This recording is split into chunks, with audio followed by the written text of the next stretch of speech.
Hey everyone, it's Mikki here. You're listening to Wikipedia, and this week on the podcast, I'm stoked to be chatting to my friend Julianne Taylor. Julianne is a registered nutritionist, a PhD candidate, and a returning guest to the show whose research is diving into one of the more complex and contested areas of nutrition science, and that's the role of managing rheumatoid arthritis through diet. Julianne recently led a scoping review that sheds much-needed light on the challenges and the promise of using elimination and reintroduction diets for people with RA.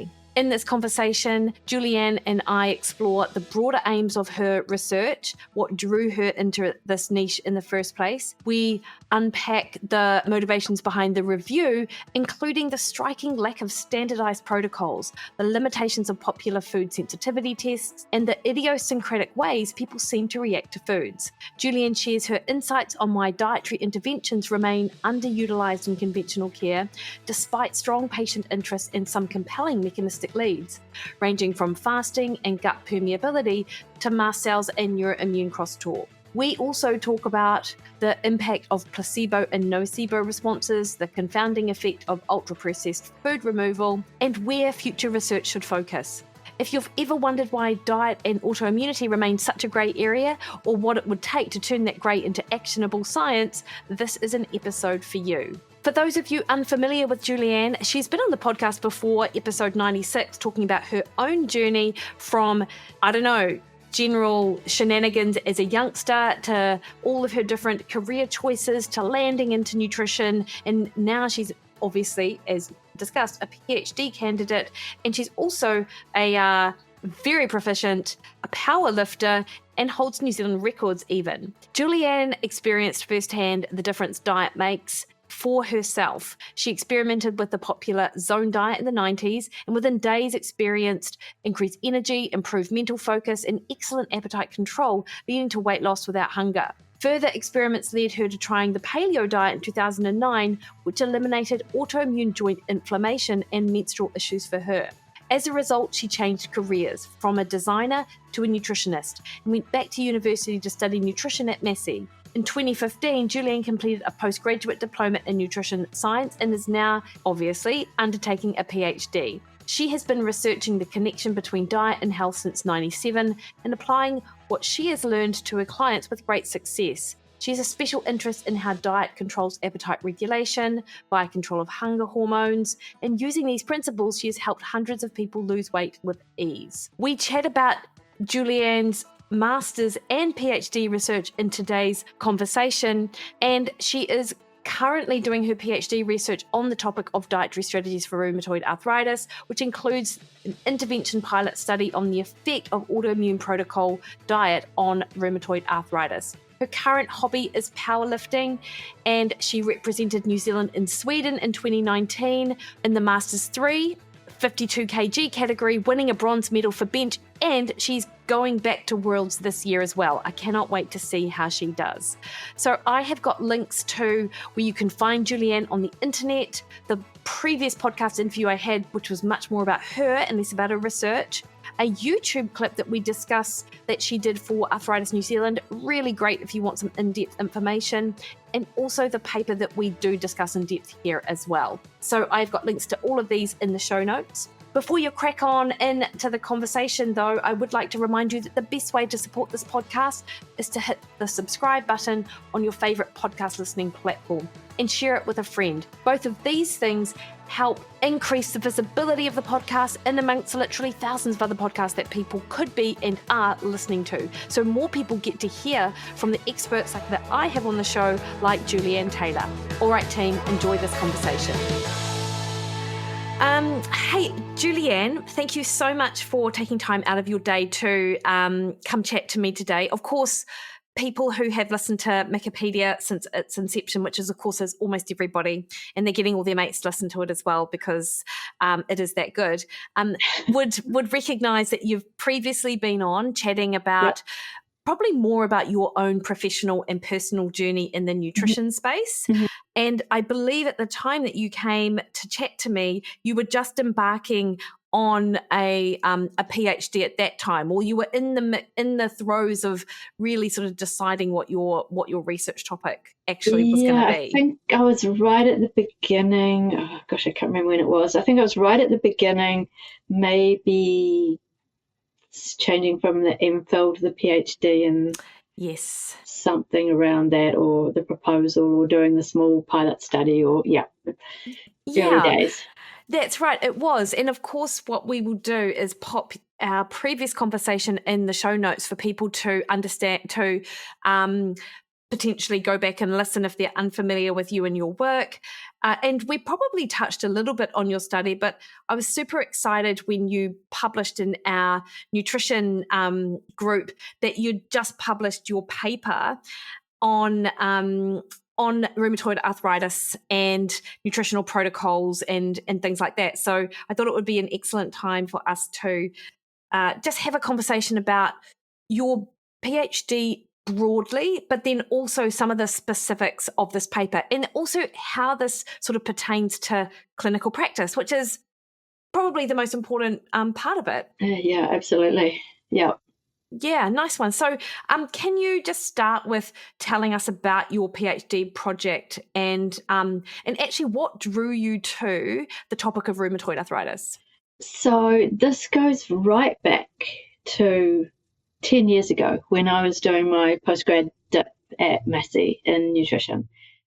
And it was not long after the kind of paleo movement started, and I got very involved in that. And I tried this is like before even this. During my PG dip, I tried a paleo diet, and my own joint inflammation, which is probably autoimmune related because my mother has lupus and I have the same symptoms as her, which is just some joint inflammation and swollen knees and things like that. It just completely went away in 3 weeks, and I had a ganglion cyst that disappeared off my wrist, and I was quite stunned. And so when I was doing my PG dip, I decided in my last section I would do a little qualitative study, because I'd heard about some people who had done a paleo style diet, either AIP, autoimmune protocol, or just a normal paleo style diet. And I think about 3 people, and they had rheumatoid arthritis. So I interviewed those 3, and then I decided to do a bigger study for my last 60 credits. So I got 10 people, actually from around the world. I just put out notes on like Facebook groups. And 10 people with rheumatoid arthritis, clinically proven, had all the the measures to say that they had it. And they'd all got relief using a paleo diet. So I interviewed them. There was 10 people in that study. I wrote all that up. If anybody wants it, they're welcome to have a copy. So I interviewed them, and they talked about how the elimination style diet really just decreased their symptoms. So I thought then, that's great, but anecdotally, there are people who had success on this diet. That doesn't mean that everybody is going to. So it's just a case series, really, a lot of case studies. So then I thought, okay, well, what really needs to be done is we need to do a proper clinical study to test it in a number of people with rheumatoid arthritis and see what the outcome is. And as nothing had been done at that point, I looked at doing a, pilot study. Yeah. And a feasibility study to see, how it ended up with. And it ended up with 9 people doing 4 weeks. Yeah. Into 4 weeks on the habitual diet, and then 8 weeks on the AIP diet, and I was doing the same weekly measures throughout the whole study. Okay. So that's where it started. Okay, and can I actually just ask you about that as well? Because I know people are, I imagine, familiar with the paleo diet. They may or may not understand or know the sort of intricacies of the autoimmune protocol. So can you just, for the purposes of this, tell us what what is a paleo diet and what it excludes or both includes, and then also what about AIP? So what is that? So the paleo diet is thinking kind of ancestrally back to our hunter-gatherer days, when what we ate was, we evolved on the diet in our environment. And basically, if you think you can gather it, it's fresh food. If you can kill it, it's fresh meat or seafood, or gather shellfish or whatever. That's what the paleo diet is at its basis. And it's also pre-agricultural. So about 10,000 years ago, we started collecting seeds from cereal grains and growing them en masse. And at that point in time, our diet expanded rapidly in terms of incorporating grains and certain agricultural products, domesticating animals and collecting their milk. So it's kind of a pre-agricultural diet.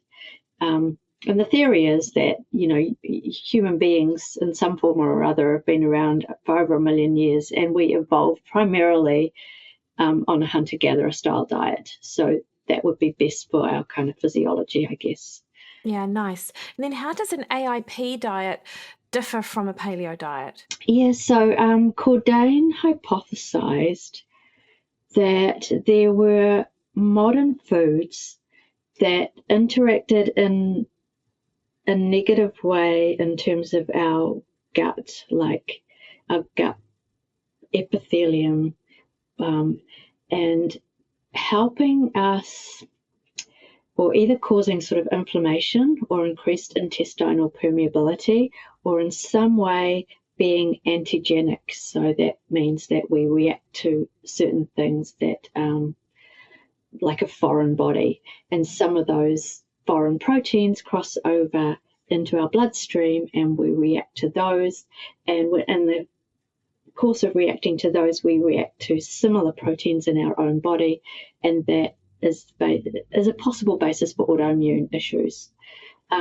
So he hypothesized that if we removed foods that showed this sort of potentially antigenic gut inflammatory component, that we would possibly be able to remove the antigens that we were, it's called molecular mimicry. So they mimic what happened with the molecule, the proteins in our own body. We react to those in our diet, and then we react to ones in our own body, if that makes sense.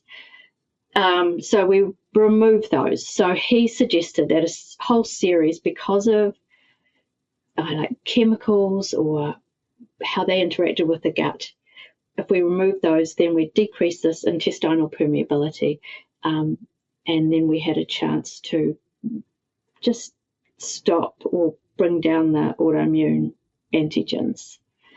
So if we think about the foods that he said, he talks about things like gluten in cereal grains, glycoalkaloids in nightshades,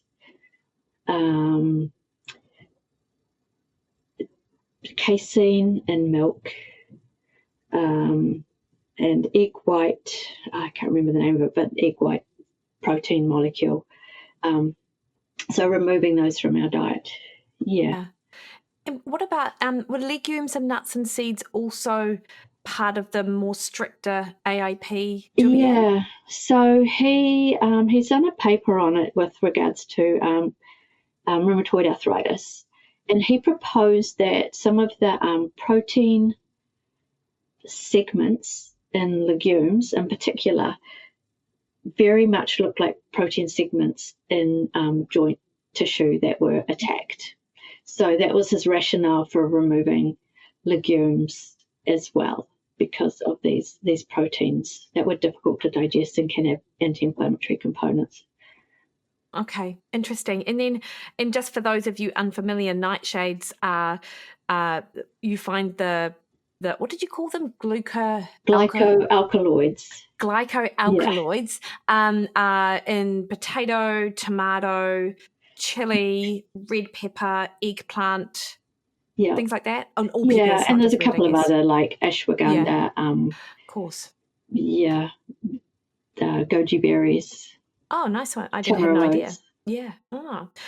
And this is a little bit of a tangent, really, but I'm interested to hear your thoughts on this because you're studying elimination diets in that autoimmune space. Mm-hmm. As my read on AIPs, it's sort of gone out of favor over the last 10 years. It was very much, if I'm thinking about paleo, like the likes of Rob Wolf, Chris Kresser, Sarah Ballantyne, I believe her name, like really big voices, and Amy Meyer would be another one who really sort of championed the autoimmune protocol up to a point, and now I feel like that's not the case anymore. Like, can you comment at all on how widely it's used and what maybe some of the critiques might be? It's still really widely used. There are literally dozens of Facebook pages supporting people doing the autoimmune protocol. So that's still out there. What did happen, though, was Sarah Ballantyne did a 360-degree about turn and said that the reason why the autoimmune protocol worked is because it improved nutrient density and food quality. And it was a lot less about removing these foods, which she went into detailed rationale about on every single one, like why do we take out eggs? Why do we take out nuts and seeds? Why do we take out nightshades? And she kind of said, well, the science wasn't that strong, and I'm to blame for that because I made it look really strong. And I think it's much more about nutrient density and having a nutrient dense, whole food diet is far more important than excluding foods. So yeah, that was her take anyway. Yeah, interesting. And I guess, if I'm thinking about people who might discover the AIP, they might be coming from a standard Western diet that is really quite deplete of a lot of the important nutrients and things like that. Whereas maybe someone who is already following a paleo type approach might not see the same relief because their diet is actually quite nutrient dense. Yeah, correct. So, I mean, my personal opinion is that I think Sarah Ballantyne, this 360 removal, I think she still sees a place for elimination diets.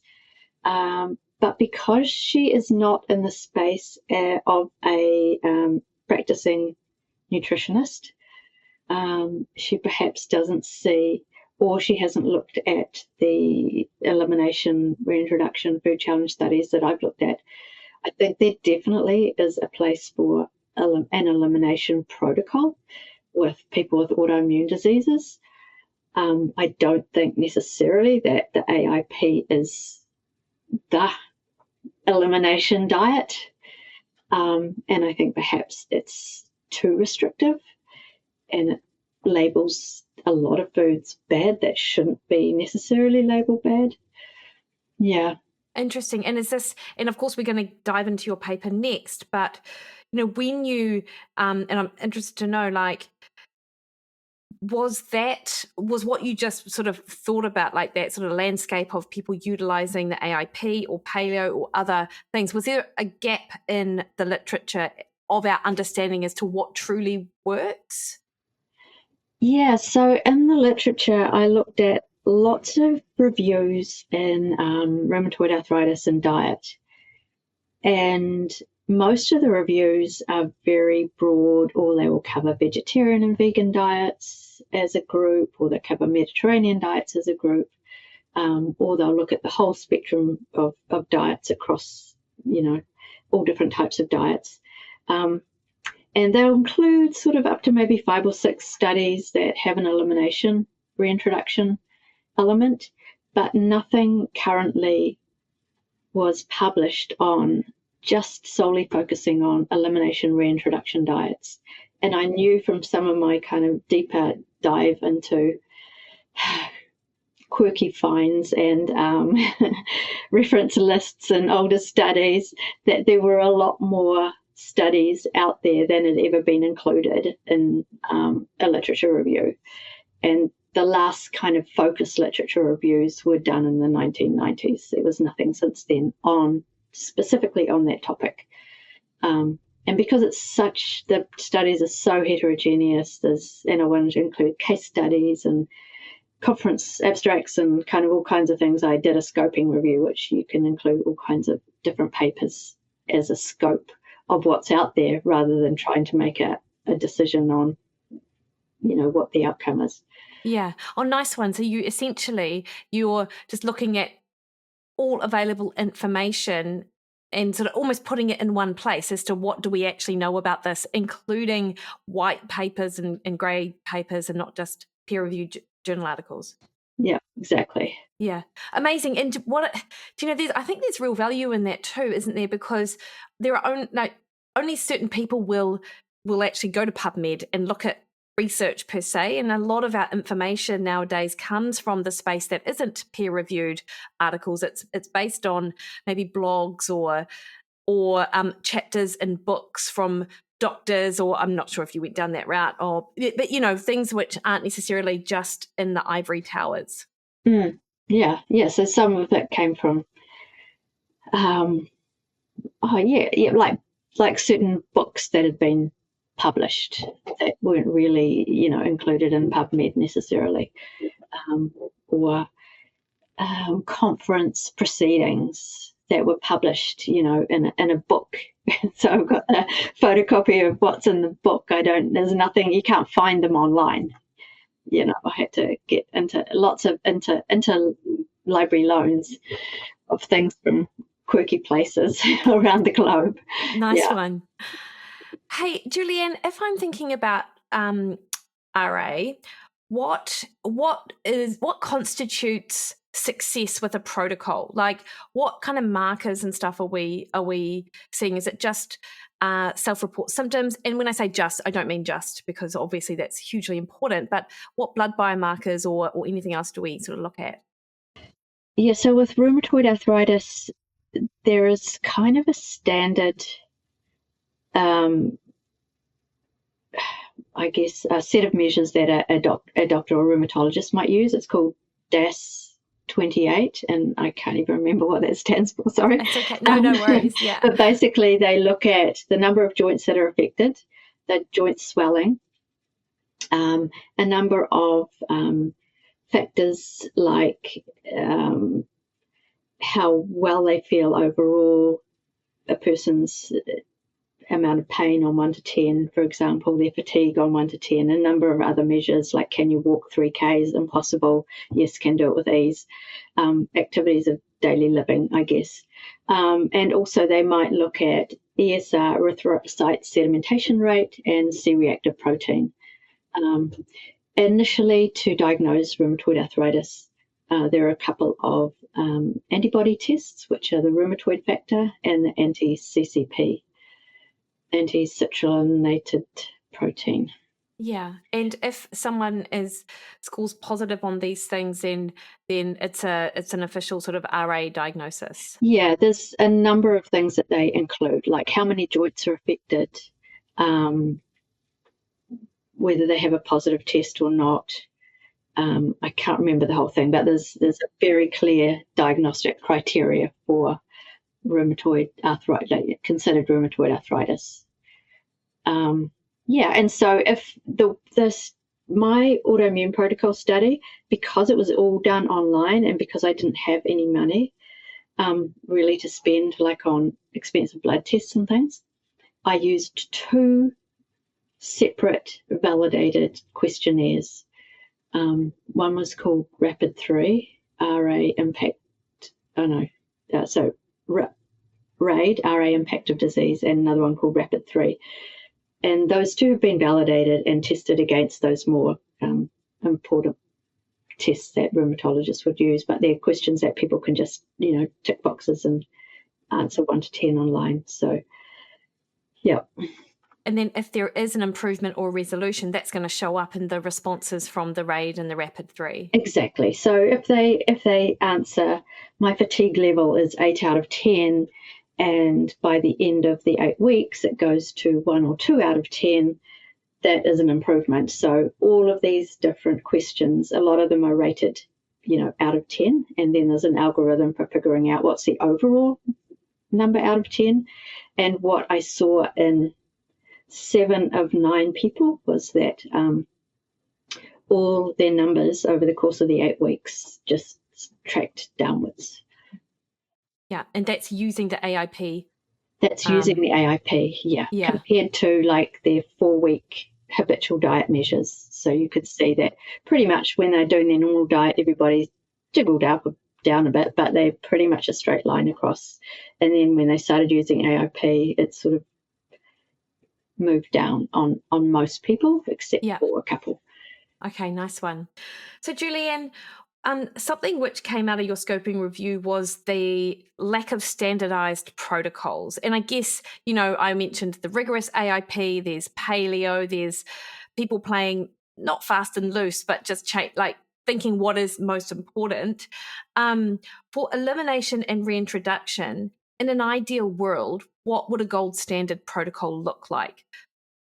And I've got clinically, and I actually think clinically is probably the most important thing. Like that's the thing people want to know. Like in real life, what is it like? Could you glean what would be the most important features? This is where it gets a bit tricky because all the ones I looked at, most of them were very, very limited, and they did them for a short period of time. Like they would have 2 different proteins, like maybe fish or lamb, and 3 different vegetables and 3 different fruits, and spring water or filtered water. You didn't even have tap water. And they would do that for a week, and if they responded to that, like their disease markers dropped, their disease activity dropped, then they would start introducing one food at a time, either over meals or over 2 days apart. There was all different protocols. Some were, a week apart, some were 2 days apart, some were just a meal apart. Designing the best elimination diet protocol, I honestly don't know. What I get people to start with is just a totally whole food diet. Because there's evidence, at least in cell lines and certain studies, that there is a cumulative effect of all the additives in our diet. The preservatives, the numbers, the colours, things like that. Yeah, and emulsifiers, certain emulsifiers, texturizers, things that, improve food quality, preserve them, taste, etc. So there's that. And then we do know that things like, just refined sugar can feed the wrong gut bugs and cause an imbalance in our gut bacteria. So just getting back to whole food, fruit, veggies, nut, the whole spectrum, whole proteins, and again, whole spectrum, seafood, land animals. That would be a place to start. However, then when I looked at all the studies overall and looked at when people reintroduced foods, what were the foods that really stood out that people reacted to with rheumatoid arthritis? And there was some clear, like if you look at the figures in the article online, you can see that the things that really stand out are cereal grains, in particular wheat and corn, which I found really interesting, like maize, corn chips, corn tortillas, eggs. Which could be gluten-free, right? Often people have corn because corn is seen as gluten-free, but it's a cereal grain. So perhaps it does have a type of gluten, if you like a storage protein. So maybe it's that people react to. Eggs, dairy was common. And in the animal meats, there was pork and beef really stood out, which I found interesting as well. And anecdotally, I have had clients who say they react to that, pork and beef, red meat in particular. That's interesting, isn't it? So, Yeah. so if I go back to the cereal grains, is it? I mean, gluten is obviously the first thing that comes to mind for a lot of people, including me. But I also wonder about the way that we process and the way that we harvest. So, is it the way that it's harvested and the pesticides and things like that? I don't know, because a lot of these studies go back before glyphosate, for example. So people go, oh, it's the glyphosate. I don't think it's the glyphosate. Although, we do know that glyphosate affects a certain number of. Glyphosate does affect us because it can affect some of our gut bacteria, because in the same way that it affects the weeds and kills it. Interesting. So maybe that, but I don't know. It could be just the refined nature of. There could be a multitude of things. It could be the gluten component. There's another couple of other components like wheat germ agglutinin in wheat, which can act as an adjuvant, which helps take, proteins across the gut barrier, or makes us more reactive to proteins. So it could be that, I don't know, or it could be just the whole refined nature of it, like with highly refined starch digests in a different place in your gut as opposed to, say, root vegetables, which tend to go lower down and are better food for our gut bacteria. So refined starch and sugars, they could just promote the growth of not the best gut bacteria, and that might have an effect on inflammation in the gut. And I'm interested in the, you mentioned eggs and you mentioned beef and pork. What is proposed to be some of the proteins or the mechanisms specific there? Because I think most people would think animal protein is animal protein. You wouldn't necessarily think there's a difference between beef and lamb, for example. I don't know. The beef protein could be related to milk protein. I'm not sure. That was what one study did. It took out milk and all dairy and beef because there's a common protein component. Yes, I don't know. And beef can, I know from seeing work with I think it's Rodney Ford and his work on eczema, and he did skin prick tests for kids, and one of the things was beef seemed to be quite commonly reacted to for, say, eczema. So perhaps there's a different protein in pork and beef that is just a more reactive protein for some people. And I think, and that's the thing, right? Like, we're talking about this in the context of RA. We're not talking about this in the context of diet for the majority of people who might not have RA type symptoms.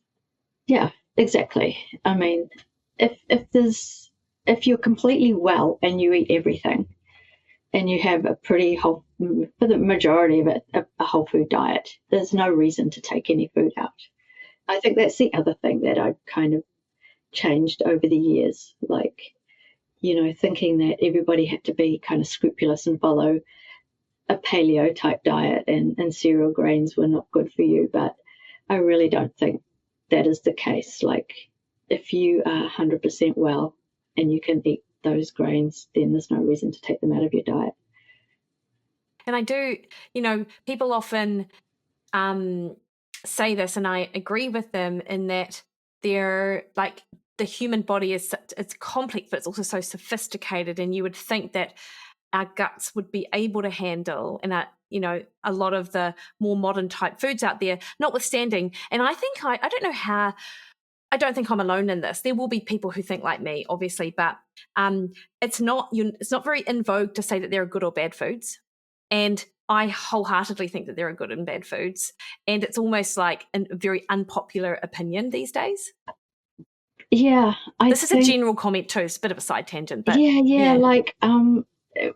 Because the other thing I did with the autoimmune study, the IAP study, is I did a nutrition analysis and food group analysis. So I looked at the food group changes, and I also looked at the nutrient changes that happened, because it's not often done with studies where they look at the nutrient changes that go on as well, and then look at, well, is there some way that those nutrient changes may have affected them? So what I found was their fruit and vegetable intake tripled. So they went from like 3 or 4 servings of vegetables a day to like 12 to 15. They went from 1 or 2 serves of fruit today to, 4 or 5. And consequently, their vitamin C levels went up, their potassium went up, and both of those are linked to individual studies where rheumatoid arthritis activity decreases when you increase those in your diet through supplementation or food supplementation. And their fibre went up significantly, because what people did was they had the recommended amount of grains in their diet, which is about 6 servings, but only one of those was whole grains. So they took out 5 servings of refined grains every day, and they took out about 20 grams of added sugars every day and replaced those with fruit and vegetables. And so consequently, the fibre went up, and we know that fibre of certain types can be really positive for your gut microbiome just on its own. If we had a fibre supplement of about 15 to 30 grams a day of like mixed fibres into the diet of people with rheumatoid arthritis, their gut permeability, their gut inflammation markers, and their other inflammation markers decrease, and their gut microbiome shows better activity. The same as if you add polyphenol-rich foods, you also get that improvement. So, is it that we've just massively put a whole lot of things in there that increase their gut microbiome diversity and less inflammation, as well as taking out the stuff that increases inflammation? So there's so many variables when you change a diet, Yeah. and you've got It's difficult to all those pinpoint. variables. Yeah. Julianne, I found it interesting because you mentioned it in our group a couple of days ago that there were no published studies showing or looking at, I think you said looking at nightshade removal, yet this is one that I use almost all of the time. And certainly for a lot of my clients, they see relief merely by taking out like we're dairy, we're gluten-free, and we take out nightshades. And that tends to be my 3 sort of pronged initial approach for RA. So tell us a little bit about that. Yeah, so it is really fascinating. I actually did a blog post on it, looking back at the history of where did this come from, that nightshades were a problem, and found this agriculturalist professor, who went to his doctor with gut issues, and his doctor said, well, you should take out nightshades because I think they're irritating your gut. So he took out nightshades, and not only did his gut improve, but his arthritis went away. So he was on a mission. Yeah. And he got his secretaries all onto this diet, and then he got his secretaries, and then he wrote a book, and then he put a little postcard in the book and said, if you go on this diet, and can you send me your results? So he got dozens of postcards back of people saying, I went on this no nightshade diet and my arthritis got better. And he knew, as an agricultural guy, that nightshades have this thing called glycoalkaloids. So if you eat old potatoes that are green, you will get really sick, because the glycoalkaloid content just goes up and up and up with the sprouts and the greenness. And in fact, when they develop new potatoes for the market, they actually have to test each variety for how much glycoalkaloid is in them. And they have to fall below a certain point, otherwise they know that they'll make people sick. So glycoalkaloids are a disruptor in terms of gut inflammation, and that's where I think it starts. So it causes, in more sensitive people, it causes some increased permeability. And what we know with rheumatoid arthritis is that there are certain bacteria in rheumatoid arthritis that are in increased amounts, and we think that the proteins or whatever are in, if they cross over your gut bacteria, there's molecular mimicry to those proteins in the bacteria. So we want to keep our gut from not having that increased permeability. So glycoalkaloids seem to play a role there. It's interesting, though, that since that sort of initial discovery, it hasn't really been studied under any real scientific, with any scientific I know. rigor. That's what I find fascinating as well. And yet anecdotally, people are saying, I react, like several people in my study say, if I have potato, my pain is worse the next day. Yeah. For example. Super interesting.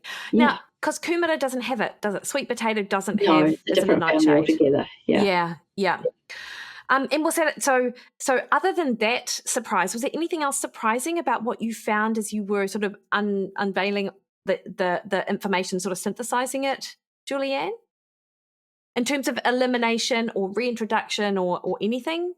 I think the other thing I found interesting was that all the studies with elimination, any study that had an elimination component was pretty much always tested against a standard diet.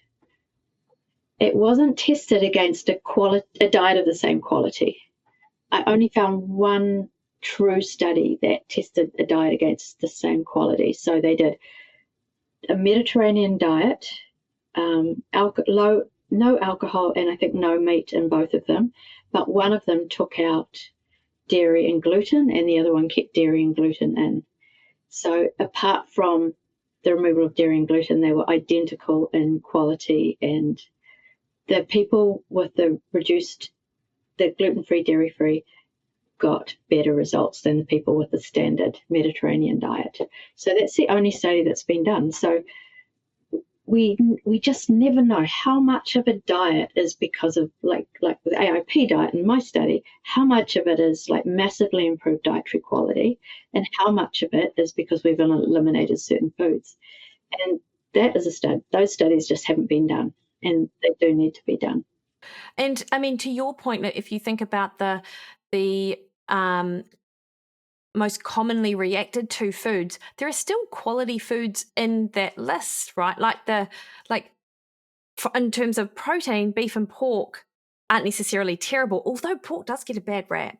But anyway, and actually this is my bias because I really love a pork chop, so maybe I'm just like, surely not. And eggs, I mean, one of the highest quality foods that someone can eat, but of course something in them makes the immune system react in susceptible people. Yeah, and I think what's interesting is the commonality between the reactive foods and rheumatoid arthritis and possibly other autoimmune diseases too tend to be the top 8 allergenic foods. So, you've got gluten, dairy, tree nuts, possibly eggs, maybe shellfish, but there's a lot of crossover between common allergenic foods and foods that people react to. So I think it kind of makes sense that you take out those foods. Yeah. Now, tree nuts. Just do you have a list? Tree nuts are, the nuts that grow on trees, like walnuts and almonds and Brazil nuts and peanuts grow on trees. No, peanuts are a legume. Of course they are, but I thought maybe that was the thing with peanuts. But peanuts are an allergenic food. Yeah. As you know, like people can die from peanuts if they're highly allergic, of course. Yeah, but they're not a tree nut, they're a legume. No, they're under the ground nut. They're a ground nut. Do you know, I surprise myself with my very limited knowledge in some of these things. Like, I was today's years old when Julianne and I discussed that peanuts don't grow on a tree. They're under the ground. No, they're on roots. They're on roots. Hey, what was interesting, I think, particularly is because a lot of people are very willing to shell out hundreds of dollars to get their problem diagnosed. Like, give me the standardized test that is going to absolutely tell me what I need to avoid. What did your study find on that front? Yeah, so I looked at all the studies that had done various IgG tests, skin prick tests, intradermal tests, which is a little bit deeper than a skin prick, ELISA tests, and all these different allergy tests. And then they did an elimination reintroduction diet, and then they actually listed the ones they reacted to on the test, and they listed the ones they reacted to on the elimination reintroduction diet. Some crossed over, quite often things like gluten and dairy, possibly eggs. But then there were lots of things that didn't cross over. So it was very hit and miss, I should say, in terms of whether it could illuminate a food that somebody reacted to for their rheumatoid arthritis. What it did show was more likely to show foods that people were allergic to, like hives or other types of allergy symptoms. Yeah. So the utility of these tests for some people, like if you're going to a doctor who specializes in allergic reactions and they use these tests, this is, they're designed to sort of pick up things like that. But if you're thinking about your autoimmune condition, then the ELISA, the IgG, the skin prick might not accurately predict. It might not might not accurately predict, yeah. But you might take those foods out and get a good response because coincidentally they were the foods that you are not good with. And typically the foods that come up on those tests are, the standard sort of more allergenic foods anyway. And IgG tests, they just react to foods you tend to eat the most of. I am constantly surprised to still see them in the roster of available tests that people can purchase at the practices that you and I would go to order tests for our patients. I'm like, wow, it's about time to retire that one. I would have thought. I would have thought too. Yeah, don't need to waste your money on that one, people. I wouldn't, Yeah. It could almost work though, like a food diary, people talk about the ketogenic diet as like the one diet that has like a biomarker, because if your body is in ketosis, you'll see it in your blood or your breath or initially in your urine. Maybe the IgG test could go alongside some sort of like food diary as sort of proof that you are in fact eating a range of foods which people are saying they're eating. I mean, it's not very sensitive, but it's a little bit specific maybe. I don't know. Hey, but what about, Julianne, gut microbiome testing for something like this? Like, do you think that could be a valuable tool for people with an autoimmune? Of course, we're talking about RA, but and appreciate and for the listeners to know, Julianne is here talking about her research and her academic work, but she's also, a very experienced practitioner as well. So getting sort of the clinical insights as well as maybe the research stuff. I have not enough experience in microbiome testing clinically to see if it's validated. I think you need to be very clued up. And also the microbiome changes all the time. I've looked at, there are some of the studies did microbiome testing, which I find really interesting. But I don't think it's necessary to do microbiome testing in order to get a result or to put a particular diet in place. So what one of the studies found was the better people's diet quality was in terms of a Mediterranean diet. This is just one study. The lower a particular bacteria called, I think it's Proteus. Oh, I forget which one. Sorry. Is that tends to be high in rheumatoid arthritis. That was really, really low or missing in people that had a really good quality Mediterranean diet, and their disease activity consequently was lower. In other studies, for example, there was a raw vegan diet with a lot of fermented foods, and they showed microbiome changes with the fiber content in particular that were associated with a reduce in disease activity. So we know, firstly, that changing your diet will positively affect your microbiome. Do we need to do all the tests to show for it? I don't think we know enough about the testing. There is a study called the ITIS study, which is doing ongoing testing, microbiome testing. So that's a diet that is showing really good results in rheumatoid arthritis. So basically, it's almost a Mediterranean AIP diet cross, I would almost say. So high fiber, high polyphenols, high nutrients, no red meat, because they looked at the research around red meat, no dairy, no gluten, no nightshades. One study that they've taken nightshades out, and increased fermented foods and all the polyphenol and fiber-rich foods and omega-3 rich foods. And olive oil, sorry? Olive oil and nuts? Yeah, they have olive oil and nuts and seeds. Yeah. So they do include all the nuts and seeds and olive oil. And they had, in their pilot study, 50% of people had a 50% reduction in pain and fatigue in 2 weeks. Oh, amazing. Yeah, so, and they're doing an ongoing study where they're testing that ITIS diet against a good quality Mediterranean diet. And at 3 months, 11% of the people on the ITIS diet went into remission and none on the Mediterranean diet. That sounds like pretty clinically meaningful, and particularly for the people who are in remission, that would be very clinically meaningful means all those markers out of 10, they have to go 1 or below.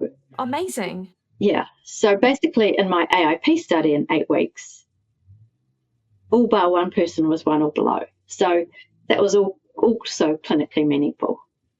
And 4 people out of 9 had a clinically meaningful reduction. So it reduced from 5 to 1, Amazing. For example. There's a certain gap.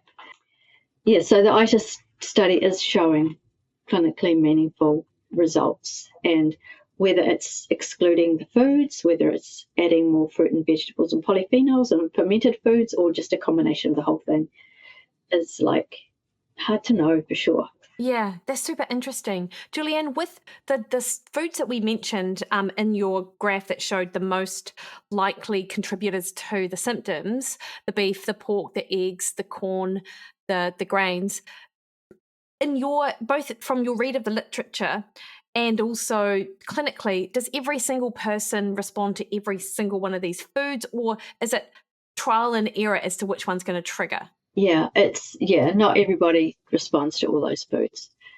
Yeah, it's definitely trial and error. Okay, yeah. Yeah. And how long would you expect someone to need to eliminate a particular food, or think maybe shift their diet to be more representative of something like the ITIS? How long would it take them to, I know you mentioned 3 months in that study and 4 weeks and 8 weeks in your study. Yeah, so what was interesting about my study, and it's not published yet, but hopefully it will be in the next few weeks, the graphic showed that the most change, it was a progression. So it didn't suddenly go, okay, in 2 weeks they dropped right down. It showed a slow progression, and between weeks 5 and 8, that was when people really hit the 1s and the 2s out of 10. So I would suggest if people were doing like a AIP or an ITIS style diet and wanted to reintroduce foods, 8 weeks does seem to be a good length of time. Okay, interesting. And then with the ITIS study, you mentioned obviously fermented foods and polyphenols. Polyphenols, for people who are unfamiliar as to what we're talking about. Yeah, so polyphenols relate to how they're the colours. They're pretty much the colours in foods are polyphenols, and they have a particular chemical structure.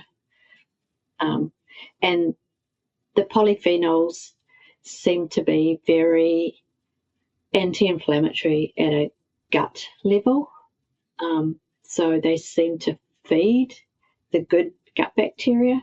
They seem to reduce inflammation in the gut. And there are metabolites. So that's, the gut bacteria will let off little chemicals, and those metabolites then float around in your body. And so there's a lot of anti-inflammatory metabolites that result from more polyphenols. Yeah, nice. And then if someone was listening and they were like, I've got this great greens powder, or I take Nutrient Rescue, do you think that would take the place of all of the fruits and vegetables that people should be aiming to include? Like, because of the polyphenols that you'd get in those products? Do you think they're good insurance? I think they definitely help, for sure. But it's not just the polyphenols. It's the complete food, because it's the fiber as well. Yeah. Okay, makes sense. Julianne, I don't know what your interactions are like with doctors in the space of autoimmune or diet-related protocols, but often people are met with, diet changes are dismissed actually as being at all effective in these types of conditions. Do you have any suppositions as to why that might be?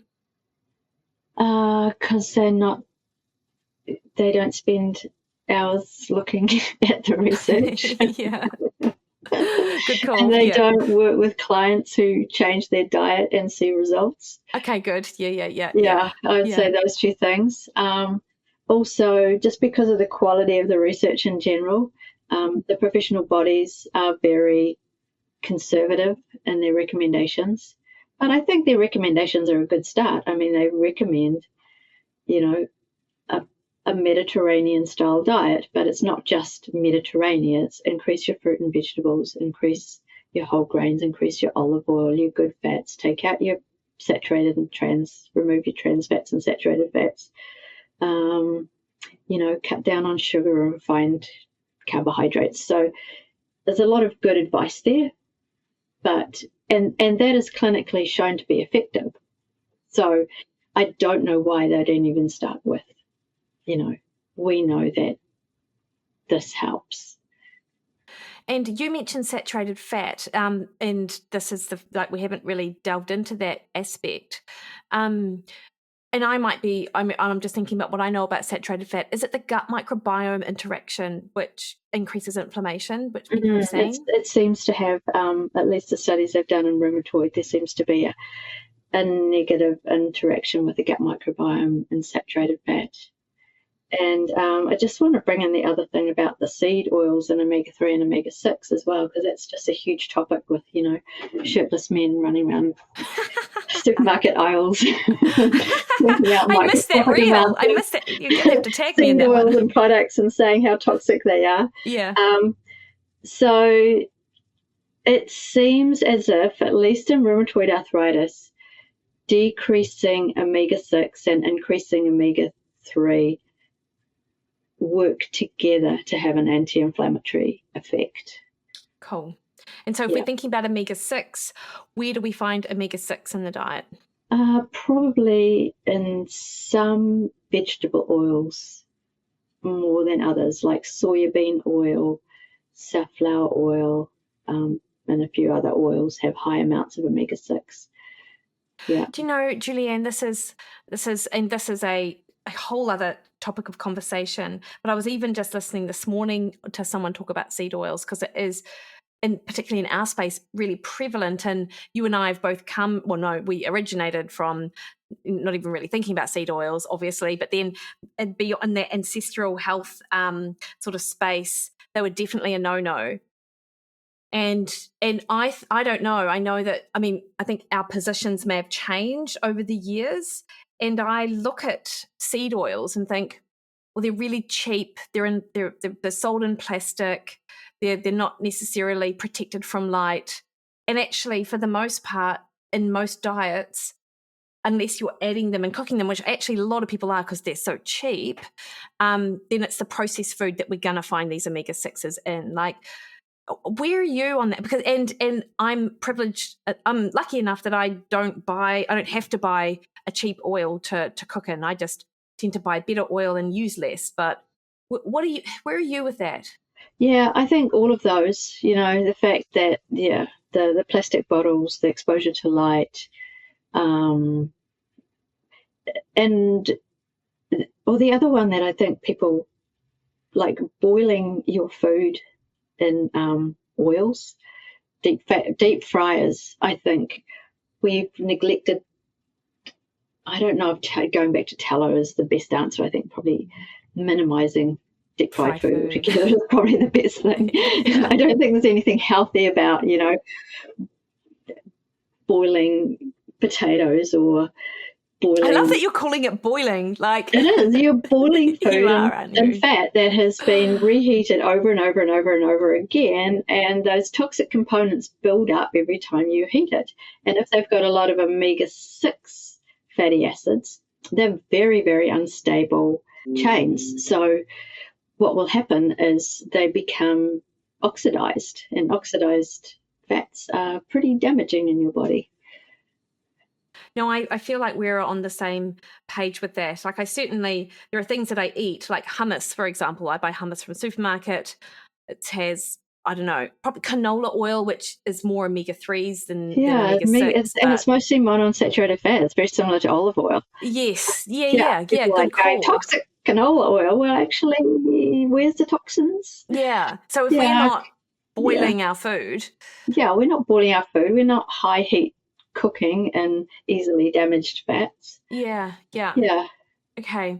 So I guess my final question, Julianne, is, from all of these, I guess you sort of talked us through what you might do with your clients in terms of an elimination diet, the length of time, the types of foods to focus on including and excluding. You've got this new study that is about to be published. Where to after that? Good question.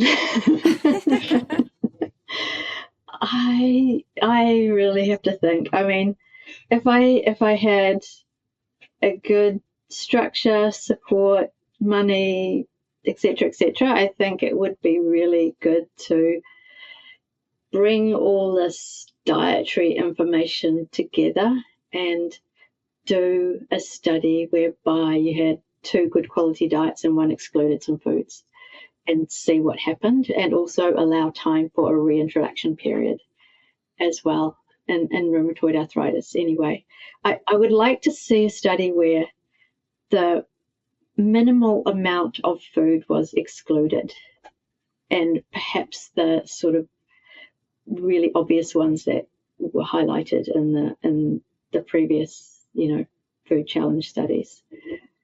Also, we need to understand mechanisms. That's the other thing we don't know. We don't know why, what changes in the microbiome, what changes in gut permeability, what changes in kind of inflammatory reactions at a gut level, or immune reactions at a gut level, or immune markers in the blood, or metabolites in the blood, or there's so many different things that could be measured, but that will be a big study and a lot of work and a lot of money. Yeah. So that's maybe one possibility, or maybe I will just use my knowledge and sort of do more kind of like maybe group work or something like that, like working with people with rheumatoid arthritis, putting these principles into practice, because I think there are some fairly standard principles that have come out of this that we can put into practice that will improve the quality of life for a lot of people. Nice one. Yeah. And actually my final question, obviously RA is a specific type of autoimmune disease. How transferable are these principles to other autoimmune conditions? Do we have any idea on that? We don't really. I mean, I've worked with a few people with ankylosing spondylitis, for example, but they seem to do better on a lower starch diet because the type of bacteria in their gut that's dysbiotic is different from that which is dysbiotic in rheumatoid arthritis. So there are differences there. I work with psoriatic arthritis, and those people tend to do pretty well on a paleo-style diet. There are a couple of studies done on Hashimoto's, but the results weren't resoundingly good. People got better quality of life and less fatigue, but they might have got that just improving their dietary quality anyway. So it's a little bit hard to know. And the foods that people react to just seem so hit and miss. I think improving dietary quality and removing potentially antigenic foods like that low-hanging fruit is where you could go with pretty much any autoimmune disease. Yeah. Okay. Awesome, Julianne. Can you please let the listeners know where they can find you and potentially more of your research? And of course, I will put in your new scoping review and a link to the blog you wrote about your pilot. Did you say you wrote a blog about? Well, you've written a couple of things around your research, and I can't remember what else you said actually, but you wrote, "Oh yeah, I wrote about that." But I'll put links to I those wrote about things. nightshades. That's right. I wrote a blog about nightshades because I found that fascinating. So my older blog is paleozonenutrition.com. My sort of nutrition website is Julianne Taylor nutrition.com. I have done quite an in-depth talk for the New Zealand Arthritis Society, which you can find on YouTube, which I do go into that kind of detail around the mechanisms and the studies around rheumatoid arthritis and diet, and look at the whole gut connection. So yeah, I haven't been very good at keeping my up-to-date posts, to be honest. None of us are, but you're also very active on Instagram as well. Yeah, I do post little bits on that because it's easy and I don't have to think too hard. Exactly, and also people can catch up with your powerlifting endeavors and because you're off to Worlds soon, aren't you? October, yeah. Amazing. You'll be in the throes of lots of training right now, I'm sure. Yeah, training 4 times a week. So yeah. Nice one. Hey, Julianne, thank you so much for your time. Always appreciate it, and the opportunity to. It helps me because it really allows me to pick your brain a little bit on some of these questions as well. So I think people are going to find this really, really helpful. So thank you so much. Thank you. Thanks for having me.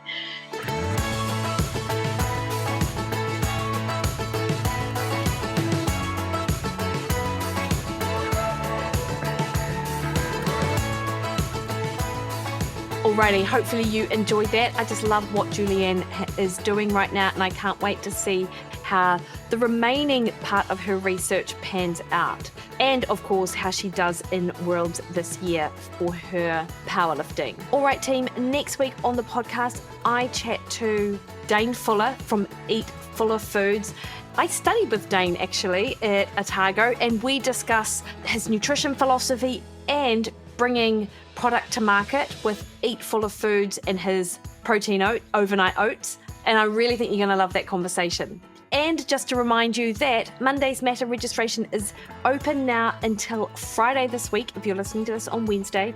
This is my 8-week fat loss program that's designed to give you not only quick wins, but couched in an approach that could be your forever diet. There's a ton of support, community engagement. I am there beside you with hundreds of other people helping you see out the season in your best possible shape.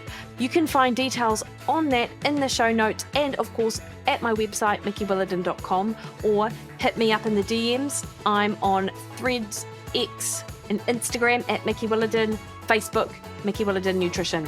All right team, you have the best week. See you later.